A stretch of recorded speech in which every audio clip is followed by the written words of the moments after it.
There's my husband disappearing. Okay, I'm live on everything now, apparently. Does it not so? It says it's telling my followers it should have told you. Let's see if it's on your...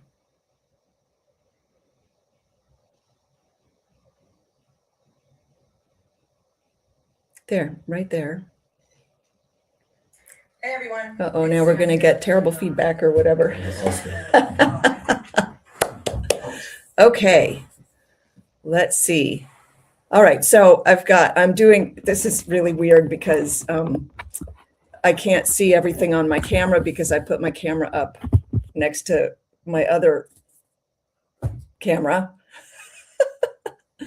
Okay, did you watch the video and what did you think? And by the way, if I've had you on my show before, I'd be happy to have you back on right now. If I don't know you, then I'm a little leery. Oh, I've got somebody from Brazil. That's lovely. I love Brazil. I've never been there. I'd like to go one day. Okay, so I just watched the video and I'll be honest, super creepy.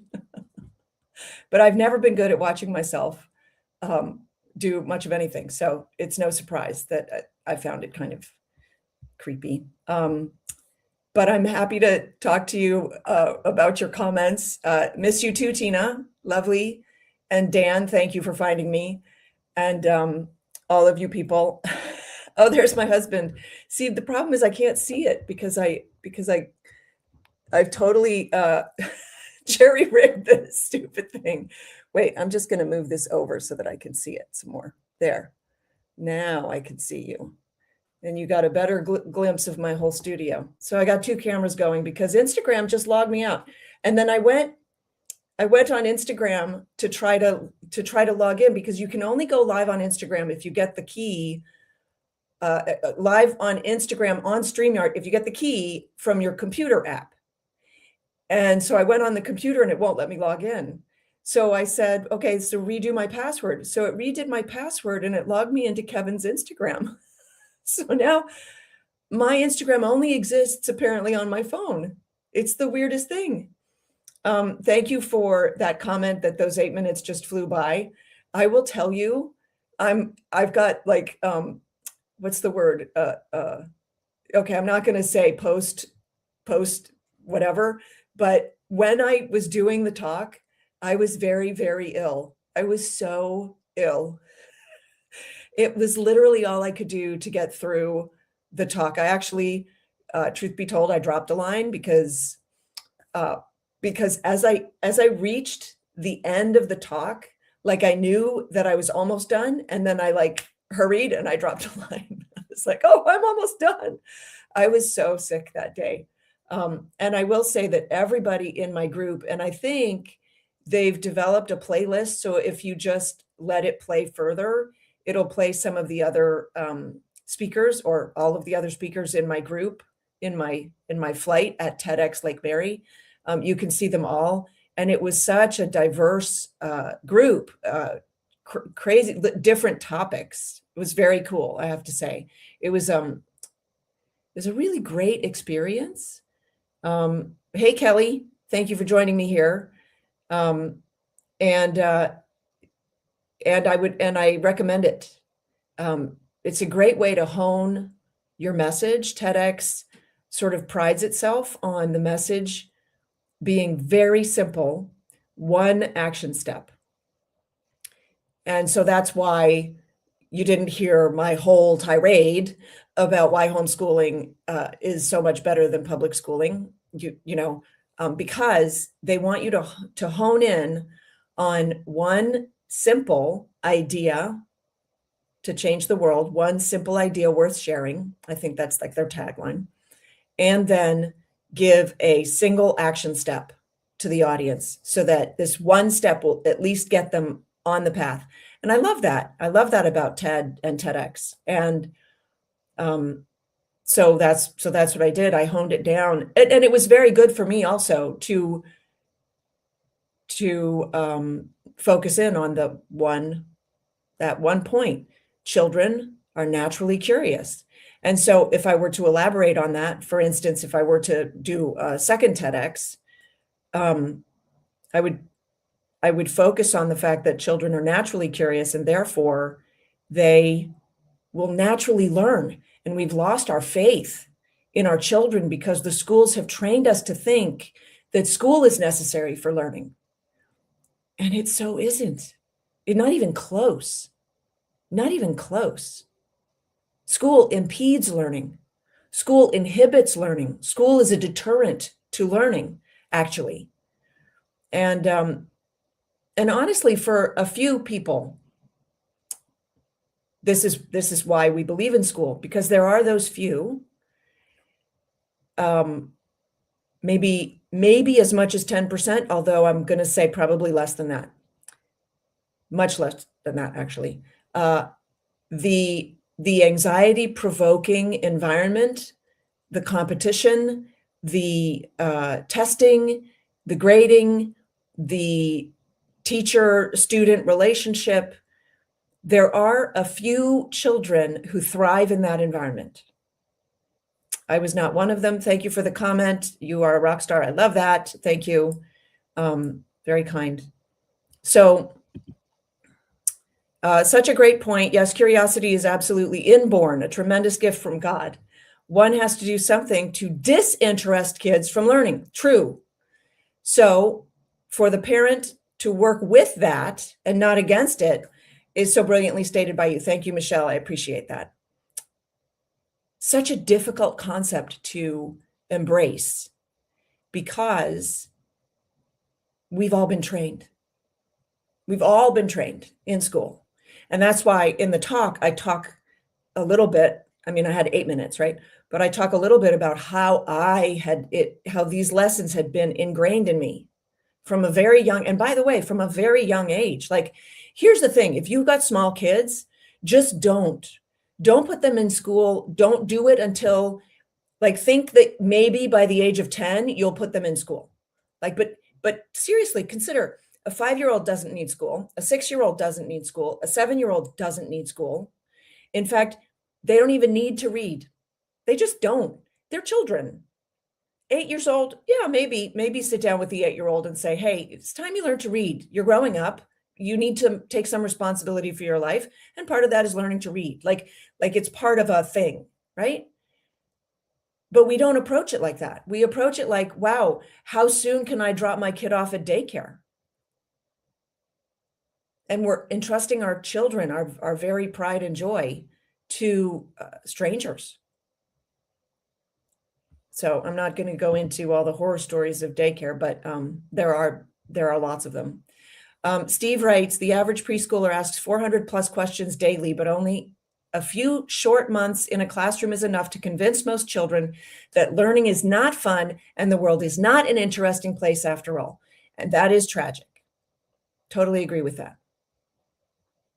By the way, it would be great if you could copy your comments and paste them on the talk. Same comments over on the talk would be so awesome. Thank you also, by the way. And my husband just wrote, remember, our founding fathers were all homeschooled. I've taught him so well. Love you, sweetie. So, and also, by the way, this was the first time that he's seen it, because when I gave the talk, he had just had knee surgery. And I know many of you have followed his knee surgery saga. It's not really a saga, but he's doing better and better every day. We were institutionally trained to be passive receptacles, not proactive discoverers. Parents have the privilege to turn that around. And this is why I think that there is some room here to save the nation. And that the saving of the nation will be found by homeschoolers. Because the founding of the nation was by homeschoolers.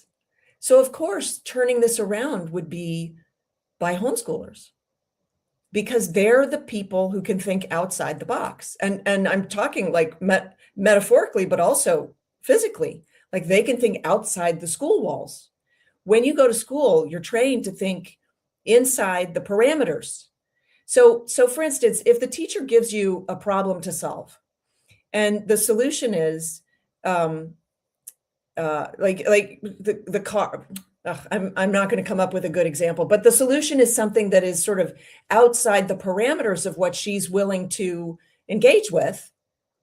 You're disallowed the solution, even though it is a solution, which is why, we laugh at the tests. Find X, right? On the test, you got an equation, X plus 2 equals 7, find X. And the answer is, I circle the X and I point an arrow and I say, there's X, I found it for you. That's not acceptable. But why not? Be more specific in what you're asking for. How about that? How about you be more specific with your questions instead of telling me that I'm not allowed to think outside of the parameters of your limited imagination, right? Okay, let's see this one. Kelly writes, my grade school report cards all said I stared out the window and wasn't paying attention. Truth is, I just wanted to explore. Public school squashed that curiosity. Years later in grad school, I got an A++ in one of the hardest science classes. I learned when I was ready to. Absolutely. Well, that's the other thing. That's going to be my second talk, because I love math. I've always loved math. And it pains me to hear people say, oh, I can't do math. I don't have a math brain. Because I tutored math, and I tutored calculus, and I tutored a young woman in calculus who went to Duke University. So she was no slouch. And she showed up and said to me, if you can get me to a D- on my final, which is basically what, 40% or something like that, like ridiculously low score, then my professor won't fail me and I'll at least pass the class and I won't have to take the class again. Please, please, please help me.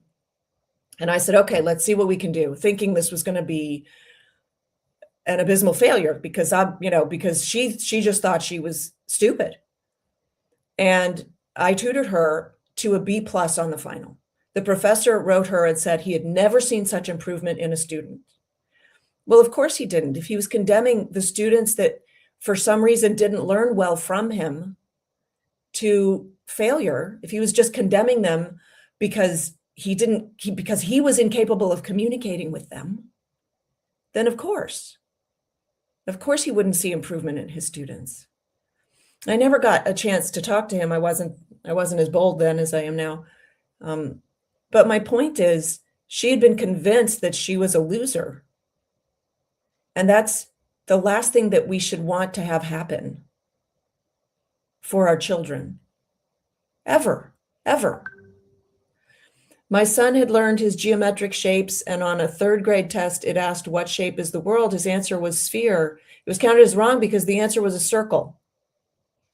So that's when you pull your child out of school, because they are wrong to correct him. They're idiots to correct him. How dare they? Unless the teacher's a flat earther, in which case, pull them out of school. It's like, what? Come on. So, the horror stories abound. The horror stories of what was coming out of school are what's coming out of school now, of course, are the worst. But then again, did you guys see, we just had a doctor testify on Capitol Hill. She refused to answer the question of how many genders there are. Just how many? 2. A preschooler knows the answer to that question, but now a board certified medical physician does not. I mean, well, we have a woman sitting I can't say she's a woman, although she was chosen because she was a woman, but she can't define woman, but she sits on the Supreme Court, but she doesn't know what a woman is. Which incidentally, I tweeted the other day, if Ketanji Brown Jackson doesn't know what a woman is because she's not a biologist, shouldn't she support letting biology decide gender? Biology does dictate gender, but she refutes it, but says that she can't define gender because she's not a biologist. There's a problem with her reasoning, and she's a Supreme Court justice. The public education system, no. We call it the public school system because it's not an education system. Is sort of a sorting machine. You have a bad day and end up in a dustbin. Ooh, it's a crude setup if you ask me. I totally agree with that. Thank you for weighing in. That is the public school system. It is a dustbin. It's rigging the game. And the kids who understand that the game is rigged and decide that they don't want to play are better off than the kids who are in the game don't know that it's rigged and keep trying. And I think that that's sort of the ruse of public schools or government schools, is they trick us into staying to play. Wasn't it something about how she didn't deny that men could have babies? That's correct. You're correct. It was about how she wouldn't deny that men could have. Can men have babies? You're absolutely correct. Sorry about that. Can men have babies? I sort of equate the two, forgive me, but yes. Can men have babies? Well, that's you're asking a political question. No, I'm not asking a truth question. They are slipping a little thought control on the kids too. They're slipping a lot of thought control on the children. And now with AI, I'll just say this because I don't want this to go on for too long, but please be careful with AI. We are being groomed to think, ooh, AI, new technology, pretty cool. We were also groomed to think that about the shots. I'm just saying. We were groomed to think that about school ages and ages ago. Ooh, new technology, this is good. We were groomed to think that about television and all of this stuff. And now the AI is coming, and there are a lot of voices out there saying, oh, whoa, back the truck up. Let's talk about this. Let's do some research. Let's figure out if this is actually going to be a net good. I won't deny that there might be some good, but it depends on the application. And a lot of this, they're just bringing into schools without testing. Look, they brought in whole word reading into the schools without testing. Whole word reading set back reading for an entire generation of children back in the 60s. I think it was the 60s or the early 70s. Because what it did was it had the children memorize basically the shapes of the words as words. And so if bed looks like a bed, right? BED looks like a bed. And so they would memorize those letters together to be the word bed, but they couldn't sound anything out, which limited their vocabulary, greatly limited their vocabulary, which made reading anything that had any new words in it too strenuous, basically, too difficult for them. And it disabled an entire generation of children. And they never apologized, and they adopted it without testing before. So they just said, well, this is new. This is going to be great. And that's a lie. Okay, I've been testing AI with problems. I know the answers too. Okay, and it's right about 60% of the time, half right about 20%, and a complete lie about 20%. I wouldn't trust it. So now you're talking about the AI that say we have access to, which is a great point. In fact, there's a lawyer that got a huge smackdown because his entire case was predicated on a case that actually didn't exist, that his AI helper made up for him. And so he did this whole argument, but the case didn't exist. There was no case law like that. And now he's suffering the consequences. The AI that they're putting in children's hands, though, is like friend AI, buddy AI.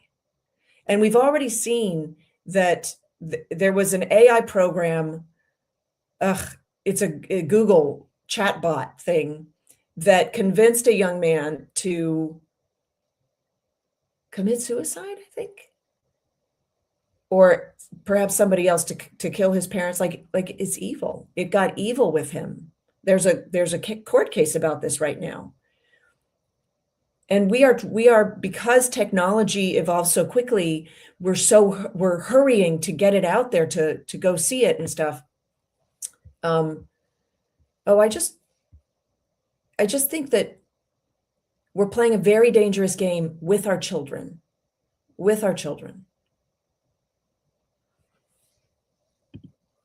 There, the secret is to become a teammate and learning partner going on a learning adventure together, rather than feeling obligated to have every answer and shortchanging your child from the joy of discovery and curiosity.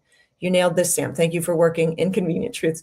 So this is from Steve Lambert, and I just realized that I'm actually putting the posts up on the stream.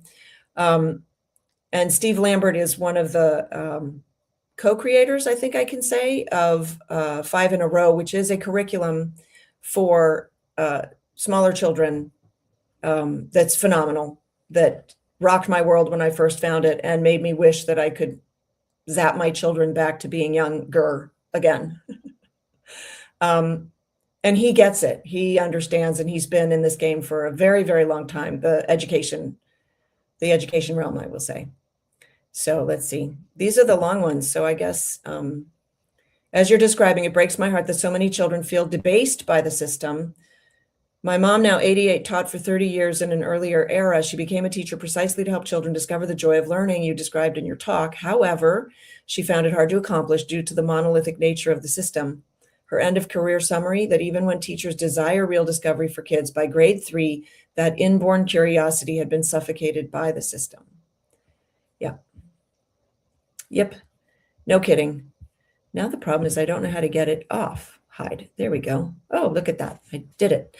So we have a real struggle because so many people have been convinced by their own schooling that they're incompetent, which ought to tell them they shouldn't put their children in school, but somehow they think, and I believe this is a whole sort of mind shift thing that happens, that I'm incompetent, but that's my fault.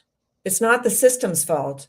And the system somehow will do better for my child because my child somehow is perfectly geared to the system, but I wasn't.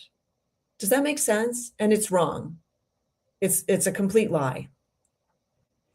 So my goal is to try to teach people, teach parents in particular, that they are enough. In fact, I was on the set the other day. I shot a film called The Flood about Noah. I played Miriam, his wife. Accounts apparently believe that perhaps her name was Miriam, that it was very likely somehow that her name was Miriam, even though it's not actually in the Bible. But anyway, and a guy shows up and he said, I met you at NRB and you convinced me to homeschool my children. And I met both his kids, who are super precocious and lovely little children. I can't remember, 10 and 8, something like that. And he's been homeschooling them. He does virtual online, like he does public school online, and they're still better off. And I said, okay, please stop doing that. Oh my gosh. He actually is like, he's an investor. He does stock trading and stuff, and he does real estate, and he's very successful. And I'm like, do you not think that you have anything to offer your children? Like, teach them what you do. Like, show them that, by the way, your children are infinitely more interested in you, the parent, than they would ever be in a teacher at school. And typically a teacher at school, I'm sorry to say, not to diss on teachers, because there are some really great teachers, but they only have studied to be teachers. So they don't know a whole lot. Whereas so many entrepreneurs like this guy know a whole lot of everything because he kind of has to. So I'm just saying, there's that. So let's see.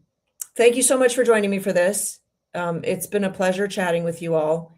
And if you would please like and share the video with like your entire friend group and even people you don't know, I'm just saying, I would really appreciate it because I'm just trying to get this message out there. And this was an exciting milestone for me, even though I was very ill. Oh my gosh, it was so bad. And thank you so much. Let's see if I missed things. AI shows how easy it is to fool people. It can be a great tool for good, but so much of it is scary. It's true. Led people to commit suicide. I have friends in college who wrote essays completely on their own. Their professor said their machine told them half was written by AI, and they assume the student is lying without proof. That's tough.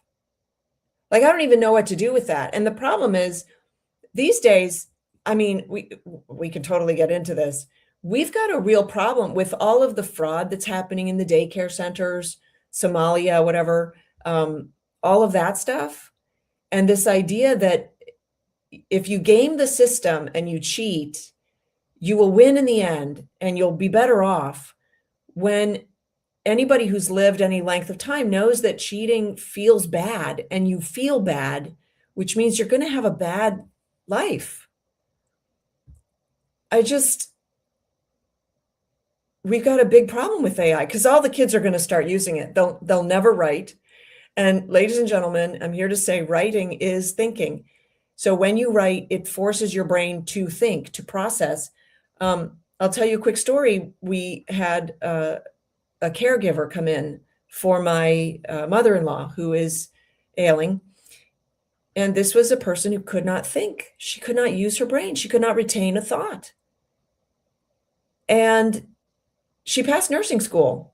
And my daughter said, Mom, how could she pass nursing? Like, this is terrible. She's, caregiver school, whatever school these people go to be qualified to come into people's homes or whatever. And I said, because the nursing schools have figured out that it's a money play. And so as long as you come up with the money and the government lends you the money to go to nursing school, they're kind of obliged to pass you. My daughter told me that the woman said to her that she didn't graduate high school till she was 18 because they held her back.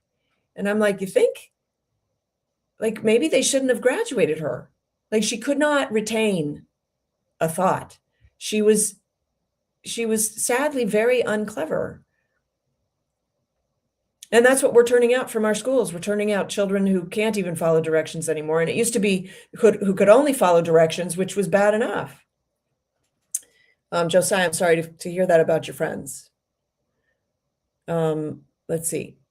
Children are communicating with AI and listening to it instead of their parents. It's making it so much more difficult for parents to stay on top. Yeah, for sure. To stay on top of things.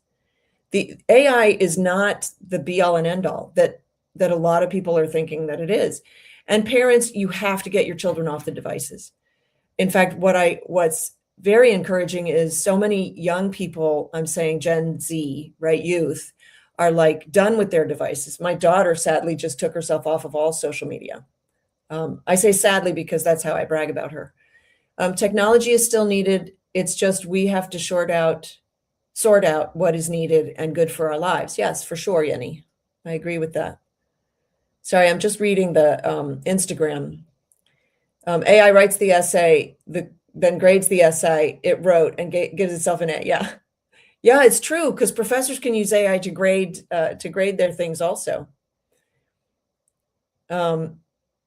Wishing best. Thank you. That's lovely. Well, Sam, they are dependent of what the school taught them, and it's not enough for the world today. I mean, the problem is, this has been going on. 20 years ago, I reported on this, that English college professors are saying they have to go back to teaching high school English for children because the children that are entering as freshmen can't write at all.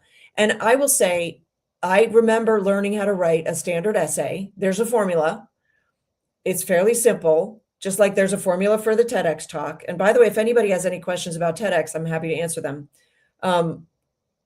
There's a formula for the proper essay. And once you know the formula, once you have been able to practice that formula, you can diverge somewhat from the formula, but there's a reason that there's a formula because it's effective. And I remember learning it in high school, but I guess I wasn't ready to learn it. And I was convinced that I was all math and science, and so I didn't think I wanted to learn it or whatever, and so I didn't learn it. Then I had to relearn it when I got to college. And in college, it was actually my a friend of mine that I met in college who taught me the standard English essay because he was like an English and history guy, and so he showed me how to write a standard essay. And I went, oh, there's a formula, even though the formula had been drilled into us in high school, and I remembered it, but it somehow never computed. Now, that could be on me, could be on the teacher, but I did go to college. And after I wrote my first essay and got like a terrible grade on it, I was like, wow, how did that happen? And I felt like a complete failure. Well, I was a complete failure because it didn't compute at the time. And I think that if we take the institution out from the equation, we will have better luck with our children. I guess that's my point. So thank you so much for joining me, everybody. I will say goodbye here, and then I will say goodbye on Instagram. So bye for now, and bye for now. Where do I say bye here? Live. Do I do that? End now.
Which means that I am a rich girl stuck in a broke girl's body.